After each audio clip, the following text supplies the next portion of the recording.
qu'il faut rappeler avant tout, c'est que lorsqu'on détient d'un compte titre en direct, on va percevoir des dividendes, des intérêts et extérioriser des plus-values d'arbitrage qui sont taxées à l'heure actuelle au barème de l'impôt sur le revenu.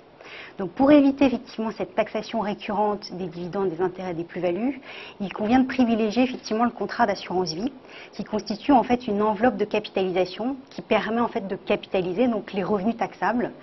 comprenant les dividendes, les intérêts et toutes les plus-values d'arbitrage lorsqu'on change un sous-jacent pour un autre.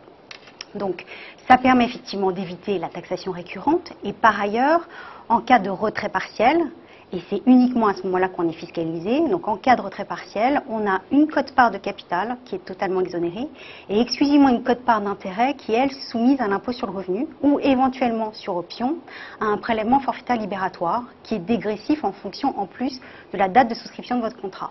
Donc si le retrait partiel est effectué au cours des 4 premières années de la souscription du contrat, on va bénéficier d'un prélèvement forfaitaire libératoire de 35%,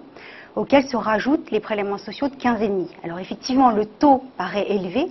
mais néanmoins, comme la base est extrêmement faible, on se retrouve avec des taux de taxation lorsqu'on fait des simulations qui s'échelonnent entre 5% et 15% pendant une durée de vie du contrat de 15 ans. Donc ça, c'est le premier avantage du contrat d'assurance vie, c'est effectivement pouvoir capitaliser les revenus et de pouvoir faire des retraits avec une fiscalité avantageuse. L'autre avantage, c'est en matière d'ISF, puisqu'effectivement, lorsque vous ne faites pas de retrait partiel et que votre contrat n'est pas investi en fonds en euros,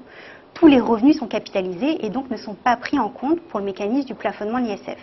C'est uniquement en cas de retrait partiel sur le contrat que là, on va regarder la quote-part d'intérêt incluse dans le retrait partiel, et c'est exclusivement cette quote-part d'intérêt qui sera prise en compte comme revenu taxable pour le mécanisme du plafonnement de l'ISF. Donc au regard de ces deux avantages, aussi bien en matière d'impôt sur le revenu qu'en matière d'ISF, qu'il faut privilégier le contrat d'assurance vie. Alors néanmoins, il y a un point à souligner, c'est que dans le cadre du projet de loi de finances rectificative qui devrait être présenté mi-novembre, il va y avoir des dispositions relatives au contrat d'assurance vie